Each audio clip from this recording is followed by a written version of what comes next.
teman-teman, perkenalkan saya Lutfi Aulia dan pada kesempatan kali ini saya akan memaparkan dua topik penting yang sangat relevan dalam pembelajaran bahasa Inggris di tingkat sekolah dasar.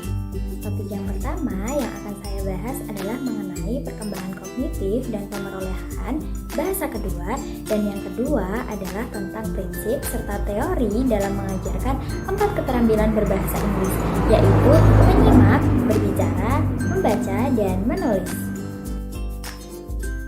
Perkembangan kognitif anak sekolah dasar.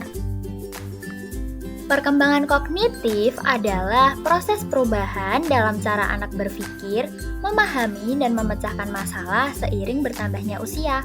Menurut Piase, anak usia sekolah dasar berada pada tahap operasional konkret, yaitu sekitar usia 7 hingga 11 tahun. Pada tahap ini, anak sudah mulai dapat berpikir secara logis, namun pemikiran mereka masih sangat bergantung pada hal-hal yang konkret dan nyata. Artinya, mereka mampu memahami konsep dan aturan, tetapi jika konsep tersebut diberikan dalam bentuk yang dapat mereka lihat, sentuh, atau alami secara langsung, mereka belum sepenuhnya mampu berpikir abstrak, sehingga dalam konteks pembelajaran, guru perlu memberikan penjelasan melalui benda nyata, gambar, contoh kehidupan sehari-hari, atau aktivitas fisik yang konkret.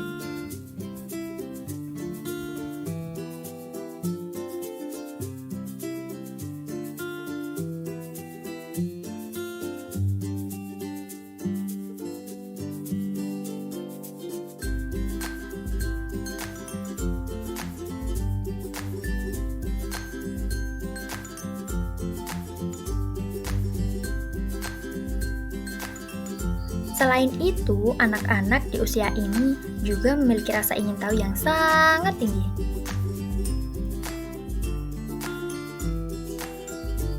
Mereka belajar dengan sangat baik melalui proses eksplorasi, pengamatan, serta interaksi sosial dengan teman sebaya maupun orang dewasa di sekitarnya.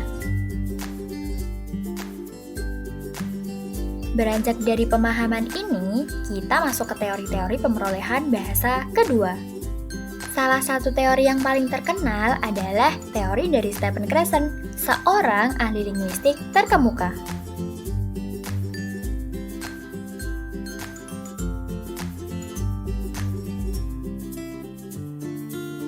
Krashen mengemukakan 5 hipotesis utama, namun yang paling relevan adalah input hipotesis, yang menyatakan bahwa anak akan lebih mudah mempelajari bahasa kedua apabila mereka mendapatkan input yang sedikit lebih tinggi dari kemampuan mereka saat ini. Oleh karena itu, dalam pembelajaran bahasa Inggris di sekolah dasar, guru perlu memberikan materi dan kosakata yang tidak terlalu mudah, namun juga tidak terlalu sulit, agar anak merasa tertantang namun tetap mampu memahami.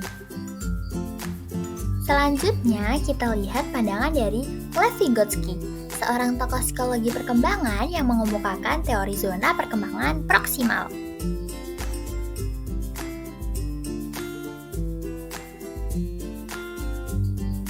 Teori ini menjelaskan bahwa anak akan belajar lebih efektif jika mereka dibimbing oleh orang yang lebih berpengalaman, seperti guru atau teman yang lebih mahir. Maka dari itu, dalam pembelajaran bahasa, peran guru sebagai fasilitator yang memberikan bimbingan atau scaffolding sangatlah penting agar anak-anak dapat mencapai potensi belajarnya secara maksimal. Kemudian yang terakhir ada Piase.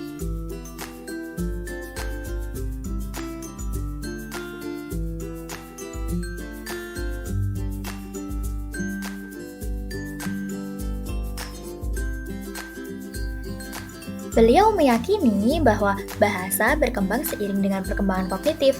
Artinya, kemampuan anak untuk memahami dan menggunakan bahasa kedua sangat bergantung pada tahap berpikir mereka.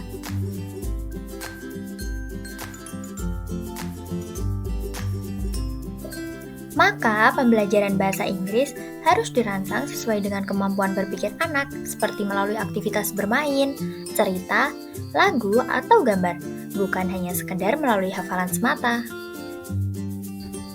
Hubungan antara teori-teori ini dan kemampuan anak sekolah dasar dalam belajar bahasa Inggris sangatlah erat.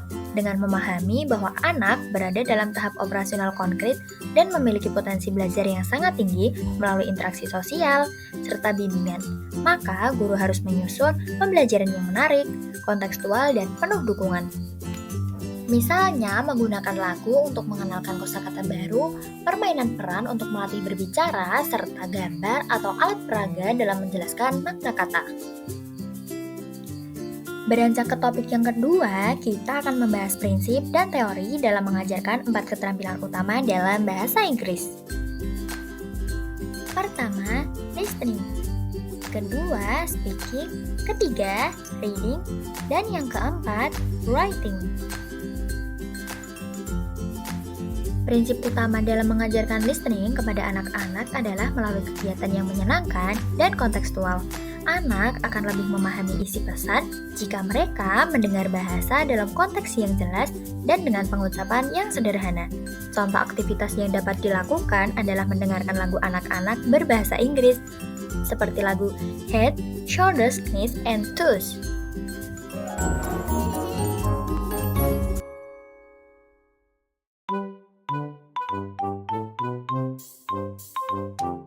Head, shoulders, knees and toes, knees and toes.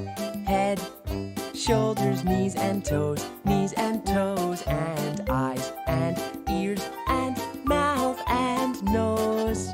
Head, shoulders, knees and toes, knees and toes.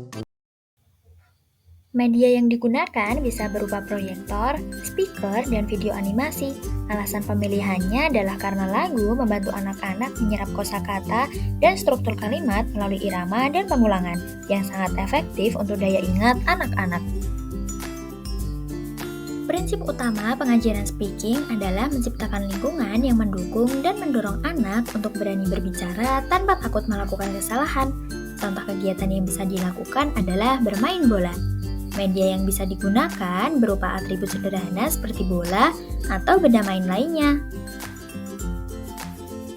Alasan penggunaan media ini karena benda konkret dan visual membantu anak menghubungkan kata dengan makna nyata, serta menciptakan suasana bermain yang menyenangkan. Dalam mengajarkan membaca, penting untuk menggunakan bacaan yang sesuai tingkat usia dan kemampuan anak. Cerita yang menarik dan bergambar akan membantu anak memahami isi bacaan meskipun mereka belum mengenal semua kata. Contoh aktivitasnya adalah membaca bersama buku cerita bergambar secara klasikal maupun dalam kelompok kecil. Media yang bisa digunakan seperti buku cerita anak yang kaya gambar seperti contoh kalian bisa unduh atau dapatkan di website CB Kemendikbud. Alasan pemilihannya karena gambar bisa memperkuat pemahaman isi teks dan membuat proses membaca menjadi pengalaman visual yang menyenangkan. Menulis bagi anak sekolah dasar sebaiknya dimulai dari aktivitas sederhana dan bermakna. Mereka perlu didampingi dari proses menyalin hingga mampu menyusun kalimat sendiri. Contoh aktivitasnya yaitu menulis kalimat sederhana tentang diri sendiri, misalnya, "My name is bla bla bla." Media yang bisa digunakan berupa lembar kerja dan gambar diri sendiri. Alasannya karena anak akan lebih termotivasi menulis jika tema yang diangkat adalah tentang diri mereka sendiri atau sesuatu yang mereka sukai. Nah, sebagai kesimpulan, dapat kita pahami bahwa merancang pembelajaran bahasa Inggris untuk anak sekolah dasar penting sekali untuk memperhatikan aspek perkembangan kognitif dan teori pemerolehan bahasa. Kita tidak bisa menyamaratakan cara belajar orang dewasa dengan anak-anak karena anak-anak membutuhkan pendekatan yang konkret, menyenangkan, dan penuh interaksi. Selain itu, pengajaran keempat keterampilan berbahasa tadi juga perlu dilakukan secara seimbang dan terpadu. Dengan mempertimbangkan karakteristik anak, media yang tepat, serta konteks yang bermakna bagi mereka.